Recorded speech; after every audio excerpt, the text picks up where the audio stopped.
Tom wasn't the easiest person to get on with, he never was, but we did form a relationship which worked very well, and we shared cars, and I think and believe we respected each other.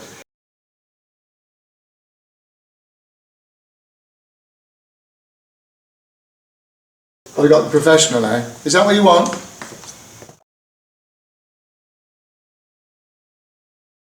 The surface is so different to anything we've had this year. Basically, you slide around so much on this new tarmac that you generate too much heat and blister the tyres. And what's the new track like? Do you like it? No, I'm afraid I don't. Before, it was a good driver's track. You could work hard at it, but you could really get stuck into it. Now, you simply can't. You'll just slide off the road. And with the new chicane over the top there, being a first gear chicane, it really has spoilt a good track. Sierras were there in abundance. Allan Grice here, leading number 30, the Wolfgang Boiler Olaf Mathey car. But if everyone was unhappy with the new curbing and the new surface and the new chicanes, Allan Grice had at least got the tyres right and a good co-driver in the shape of Michel Delcourt. How did he see things then? It's a little slow and very tight chicanes. A little bit difficult to get the Commodore set up for it, but we've obviously succeeded in doing that, and looking pretty good really with some new tyres from Yokohama. Allan Grice felt sure that the Yokohama tyres could provide the secret to this race. Sunglasses as always under the visor, the Australian was determined to go well here. Going back to the whole 86 thing in Europe, it was a big move getting the car there, wasn't it? It was huge, and there was not a lot of finance, not a lot of money, but Allan wanted to prove that Commodore was as good a car as they had in Europe. The pace car pulled off and the race to the first corner was on. Ford, Volvo and the Commodore behind. Cecotto pushes the Ford. He's clipped by the Commodore. And it's Cecotto in the lead, Grice in second place and Walkinshaw getting it right this year, coming through to third. The Australian was quick to take the advantage. Walkinshaw slotting through into second place, Cecotto in third, getting very sideways, and Armin Hahner behind him. And it was a very tight field that chased Allan Grice, who began to pull away from the Rover. Grice soon began to extend his lead, getting away from Walkinshaw, Hahner in the second of the Rovers, the first of the Volvos, Cecotto, and then the Fords, with Niedewitz being chased by Harold Gross and Manuel Reuter's ABR car. Grice began to extend his lead hand over fist, and there appeared to be nothing that the Rovers and Volvos and Fords behind could do about it. But still Grice pulled away relentlessly. The tyre factor was going to be the critical question. The V8 power of the big Holden was taking Grice away into an unassailable position at this stage. Howling under the bridge, Grice was still extending his lead. The damage to the front would appear to have happened on the first lap in that incident at the first corner. But I was never a mechanic. But I was as good as there was around at telling you what a car was doing.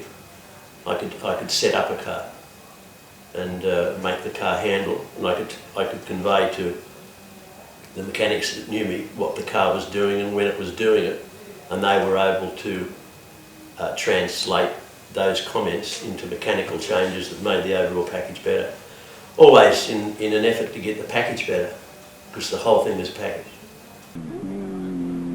Oil flag out, and nobody inclined to take any chances on this new and slippery surface. Grice tries to keep it off the curbs and still maintain his lead.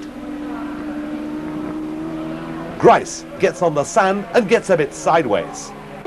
In spite of the conditions, Grice maintained his pace at the front of the field. Grice swings through the tight chicane, a wheel in the air. The pace never slackened at the front as far as Grice was concerned. A pace car out, and Grice finds his way past without any problems. With Grice still ahead, and Walkinshaw's Rover in second place, Hahner has been disposed of by this group, however, in no uncertain manner. Further backmarker problems for the leader see him clip a curb there. Grice comes through, headlights ablaze, and there's quite a kerfuffle going on for second place. The Pirelli-shod Ford, however, having got past the Rover, is now beginning to close on Grice as well. His worries have only just started. The order now: Grice, Niedewitz, Walkinshaw and Chicotto the first four. Headlights ablaze, it's still Gricey at the front on the next time through. Wheel in the air, still the Commodore holds sway. The Ford has closed the gap between himself and Allan Grice, and Niedewitz is fighting it out with the Australian now, as they range round the circuit in and among the back markets. More pieces are coming off the front of the Commodore there. A wave of the fist for Grice, who tries to find his way past a slower car, with the BMW still trying to struggle back into the race. And now the Ford tries to get through, and the two meet. Onto the curb goes Grice, and there's damage to the car. The Ford too is in a sorry state, and Chicotto takes his chance and forces his way through. So the Volvo is up to second and pressing Grice for all he's worth. Now Chicotto begins to force his way towards the front. Trying to outbrake the Commodore here, he was unsuccessful. But on the far side of the circuit, he gets it right. The little Venezuelan is driving superbly and has Volvo back into the lead. Allan Grice proves his worth as a driver by hanging onto the Volvo as best he can, in spite of a now somewhat battered car. In comes the Commodore. It's been a good run for Grice, who comes in for a scheduled stop.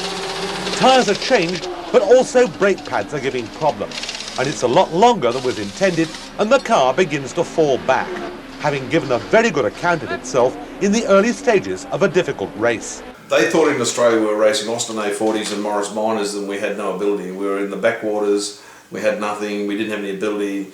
And as I say, people like Ronnie Harrop invented things that they hadn't even thought about. And we come up with engineering feats that they couldn't believe we had, and they didn't know much that we were as developed as we were. They thought we were a backwater and had nothing. A worried Australian watches Michel Delcourt rejoin the contest and then explains what it's like out there. Tyres, I came in for tyres. We got to a third distance, which was the plan. We put a set of tyres on. The rear left was completely gone, but we're not in that much trouble. I believe Walkinshaw was doing 10 laps to a set. But when the boys were changing the tyres, it was planned that they check the brakes, because the brake pedal still felt very good. And they found that there was far too much wear, so we put another set of pads in. So we'll probably have to do that again at the next stop. It'll probably be brakes and tyres. Michel Delcourt is not having a happy time at the wheel of Grice's car. There are fading brakes and there are problems as well. Delcourt walks into the garage. The car is out of the race after a fine drive. And in comes the second of the 325s. Win Percy knows that a good placing here can enhance his championship chances. And the Rover is still closing the gap. In spite of this, however, there's a lot of traffic for Win Percy to contend with as he forces his way through. The Yuma BMW in third place is slowly but surely being caught by the Rover as Win Percy closes in. Finally, the battle is won as far as Win Percy is concerned, and he has Rover number 8 in third place. It's the final stages at Zolder in a controversial race. Another win for Volvo, with in second place BMW, and in third place, after a fine drive, Win Percy here, keeping his championship chances alive. A presentation in the dark at Zolder, and no music because the time has passed when they can play it. Lindstrom and Chicotto win, the championship still very much alive as we move on to the next round. The first time I ever met Walkinshaw was 75, and I diced against him, and I was in a smaller car, and he came over to congratulate me afterwards, and it was my first ever touring car race. And he said one day when I built my own team, he said, "You'll drive for me." Shook hands and walked away. Volvo are fighting back. A victory in the previous round to their credit, and all hope of repeating that here in Spain. Allan Grice, victor at Bathurst, is back in Europe. While this is the last but one time that we shall see the Texaco Bastos Rovers. They are to withdraw at the end of the season. For Austin Rover, championship honours are centred round Win Percy, driving as always with Tom Walkinshaw. Can he do it? I think after the rain this morning, it's a little bit of a lottery, this particular race. I mean, no one's even practiced in the wet here because qualifying conditions have all been dry. So it's a little bit of anybody's race. I think 90% of the cars are on slicks, although at the moment the track is still very wet. So it's a case of suck it and see, I'm afraid. Well, 10 cars in 9/10 of a second. That's about as tight as it's been all year. We're right in the middle of them. So it's going to be very hectic first hours racing tomorrow, that's a certainty. Grice could win the race, but not the championship. Two newcomers to the championship, Ferdinand de Lesseps and Martin Birain, partner Allan Grice with the Holden. Off goes the pace car into the pit road, and it's a repetition of the start as they come up to the first corner, with Ford once again trying to struggle to the head of the field, and this time the Volvo, the meat in the Rover sandwich behind, with Grice next up. Addition at a premium here, as Niedewitz uses all the Ford's turbo power again to lead Walkinshaw, Brancatelli, Cecotto and Allan Grice. Past the pits, and Ford still in charge, but the Rover closing the gap, and Cecotto's up now to third place ahead of Brancatelli. Then Grice and the BMW coming through on the inside. Cecotto, all crossed up there, now has the BMW to contend with behind him in fourth place. Then Brancatelli, Grice and the third of the Rovers. This is saloon car racing at its very best. Grice, holding off the rest of the Volvos and BMWs, is storming along behind there. Hopefully his co-drivers will put in a good drive, giving the Commodore a chance. Even Capelli in the second of the Schnitzer 635s now heads Grice. Damage to the tail of the Holden, and damage here also to a Volvo, as through on the inside there's a huge moment there. The Ford Rover battle behind the leader is going on unabated throughout the race. Now Tom has managed to get ahead, but can he stay there is the question. Points are at stake. Percy to take over the car.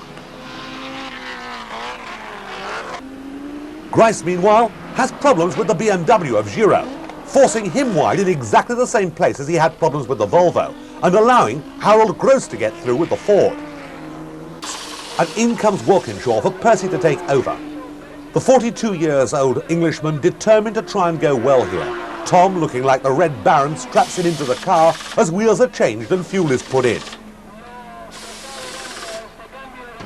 Percy back in the race, with a chance for the championship. To me, the race is a job I'm doing, and I absolutely love driving. I just love learning, and you never, ever, ever stop learning. I mean, I raced for what, best part of 40 years, and at the end of it, the very last race, I felt that I was still learning in the car that I was in. Martin Birain is the first of Grice's co-drivers to take over the battered Commodore. Pit work here by the Australian team gets him back into the race. Grice's view, a steady driver.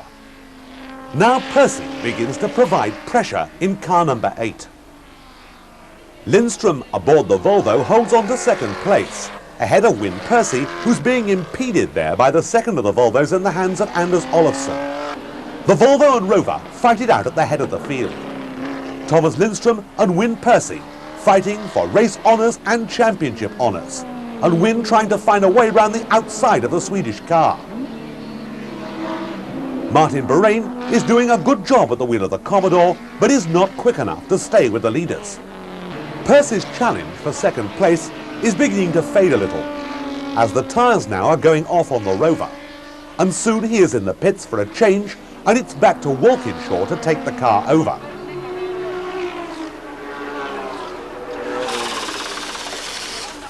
A long, hard battle at the head of the field, but Rover still definitely in with a chance of victory. Meanwhile, the Volvo continues to make ground as Walkinshaw takes Rover back into the race again.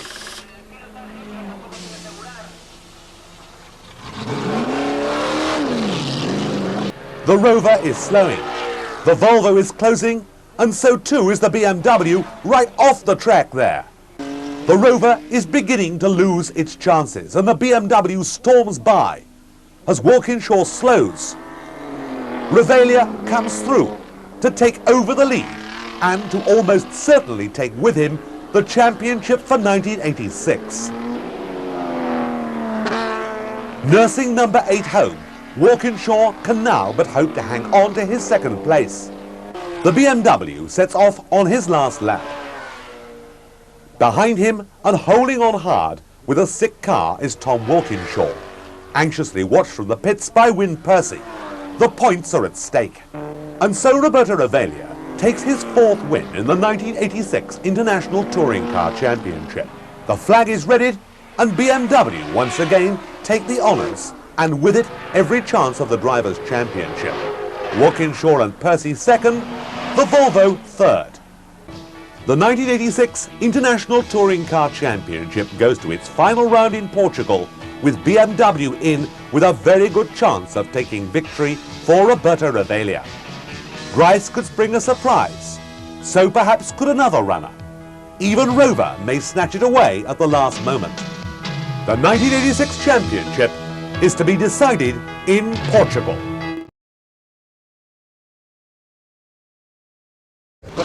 Tom Walkinshaw's personal chances of taking back a championship that he won in 1984 had faded during the course of the season. But there was still a chance for the immensely talented Percy. If Tom could help, so would everyone else in the team. We're talking, of course, about the championship. Do you think you can do it? I don't know, I guess it's stacked against us really. I mean, I believe the points work out that if I win it today, Ravaglia can come no better than 3rd. If I come 2nd, he has to come no better than 6th. So really it's against us, but a race is a race, and as you know, lots of funny things happen in races. So. Bathurst winner Allan Grice had made his most intelligent choice of co-driver. David Kennedy was now at the wheel of the Holden, and obviously was going to be a force to be reckoned with, as quick as the master himself. A versatile driver with both Grand Prix and sports car experience, was he happy with his touring car debut? At the moment, yes, really. It's just I'm finding my feet with the car. It's obviously got quite a bit more horsepower. Handles quite nicely. It's a different technique in driving it. So much more torque than anything else. The other cars you tend to rev more. So really, it's a matter of technique. You've got another new co-driver here, haven't you, David Kennedy? A man with a lot of experience, who's got a fine reputation behind him. Is he quick in the car? Yes, he's going pretty well. He'll be in the car 2nd, and he'll get on the race pace, I'm pretty sure. These are real professionals. No problem. There's still an element of sportsmanship in what is, of course, a very professional side of the sport. As we come to the grid, Rover, Ford and BMW very close together on times and very competitive indeed. The pace car is out. Let's look at the grid. Walkinshaw and Percy, Rover in pole. Soper and Niedewitz Ford next up. Ravaglia and Pirro BMW. Ludwig and Dodone Ford. Brancatelli and Schlesser Rover. Quester and Capelli BMW. Cecotto and Olofsson Volvo. Anderson and Boldy Volvo. Hana Allam Rover. And Grice and Kennedy with the Holden. Getting some heat into those tyres. On this overcast day here in Portugal, away they go. Lap 1 and right on the ragged edge. 2 Fords, Rover, BMW, Volvo, BMW, and the Holden there well in as well. Soper leads, Ludwig 2nd, Walkinshaw 3rd, Cecotto 4th, Pirro 5th, Capelli 6th, then Grice, Baldi, Hana and Brancatelli. Grice with the Holden, right up on the pace once again, and confident this time that he's got a co-driver who can hold on to that lead or whatever position he might be in. Soper, Cecotto, Ludwig, then Allan Grice. Nose and tail, past the pits once more. Grice making his bid to get past the Ford. Can he make it? No! Grice still back there and sliding wide with on the inside of him there, Walkinshaw trying to find a way. And now another spin. Grice has clipped the second of the Fords there. They've collided and they're losing a lot of ground. And Ludwig is away, in fact, behind. Klaus Ludwig loses a lot of ground there. Grice recovered the quicker of the two, but Johnny Cecotto has taken the lead. There is Walkinshaw still holding on to his third place. And the other two Rovers well up. Grice now making up for lost time, and the BMW on the inside loses out. There is Grice, and you can see some damage to the front of that car ahead of the Volvo, and behind the Volvo there, that's the Moro Baldi car, is Klaus Ludwig. Christian de Barre gets out of the way as the Rover comes in. A quick stop absolutely essential here, and the championship chances currently of the Walkinshaw Win Percy team well and truly alive. There is the Grice car. David Kennedy opens the door. The Australian is out. The taller Irishman gets in. This could be a very, very interesting pairing if these two stay together, perhaps into the World Championship. It's down off the jacks, and he doesn't want to start. It doesn't want to start. Is it the usual problem that they have with these cars of the starter motor jamming? It's away, and Kennedy there lost some valuable time. Klaus Niedewitz leads in second place now. Win Percy with the Rover and the championship within his grasp, as Win Percy laps his rival for championship honours. And now things are looking good for Rover and the West Country garage owner.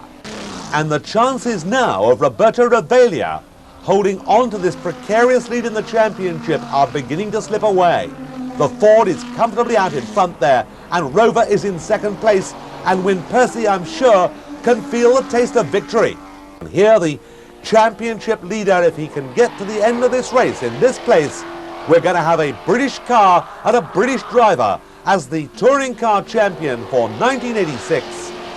And not without a lot of problems during the course of the year with tyres, with a very closely fought contest, but nevertheless, it's ironic that Rover are about to do it here in Portugal on the last appearance of the Vitesse.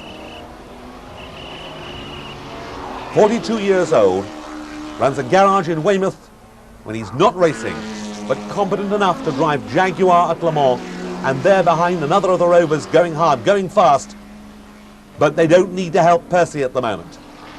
Here's second, Harner and Allen third, Brancatelli and Stesser fourth, and here is David Kennedy going well with the Holden, but they lost a lot of ground and they've never really made that ground up. And Niedewitz with the Ford then reels off the final lap of the final race of the 1986 International Touring Car Championship, flashing his lights at the checkered flag. The first Volvo home in fifth place behind the Rovers, behind the Soper Niedewitz Ford. BMW seeing Brossard and Sassiambrana heading Caprini and Lovato, Grice and Kennedy, and then the first of the Schnitzer cars, Capelli and Ravaglia, now in ninth place, and the championship safe in the hands of Britain's Win Percy. Well, what a series this would be to come to the final race and to see the championship settled here in Portugal, and for Rover to do it in their last race in the championship.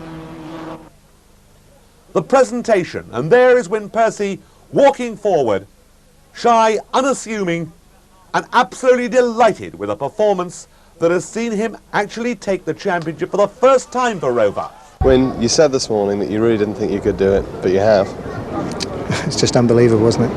I couldn't believe it. Eddie came on the radio to tell me that Roberto had a misfire. They could hear it. By then they'd already had 2 tyre problems, or they'd been in twice for tyres. And we had a cushion, and to hear that as well, it was just too much. The last 20 laps, I tell you, were worse than any race I've ever done. What was going through your mind? Because I know you weren't expecting to take the car over until the last third, and you took it over, what, about half distance almost? Yeah. Tom had 2 short runs based on tyres again, although they weren't that much of a problem. We also had a flashing oil light, and we didn't want to run a bearing in the crank, so I had to be sensible. I did get in the car much earlier than we would have liked, but the car was running strongly at the time, and I think you've got to draw a line somewhere. You've just got to say, well, that's it. We're either going to win the damn thing or we're not.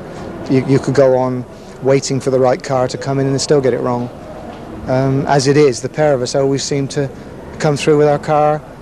We don't need the backup cars. That's not wrong. It's just one of those things. Tom is very good at starting. He's very strong. I think today he drove very well. It wasn't easy out there, to be honest. You had to watch for a flashing oil light, watch the tyres, watch the brakes. It was just try and pace it to the end and still be competitive. The other cars did a fantastic job backing you up, didn't they? Yes, the team today worked together very, very well. That's what it's like working for the team. It has been all the time, but today they really got their act together. It's ironic, really, isn't it, that the Rover should win the championship on what is his last appearance, really? Yeah, it's a shame, but that's Austin Rover's decision. The car is now out of production, so their future is the new 800, and I guess that's the reason.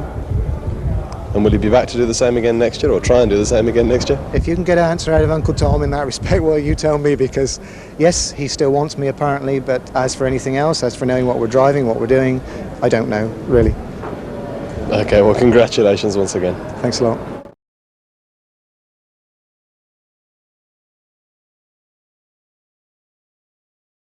Win Percy, beautiful meet, just a great meet, fantastic. Martin Brundle, years and years ago, back in the 80s when I was with him, because I knew Martin when he was born, he said, "Winston, you need a manager." And I said, "No, I don't, mate." He said, I could definitely earn you a lot more money. But would I have enjoyed my life anymore? I don't think so. And I do often wonder, should I have done that? He still says that now, I should have managed you. But would I have had more fun? Would I have really made more money? Does that really matter? No. What I did was fabulous. I've no regrets. I had a ball. I'm still having it, actually.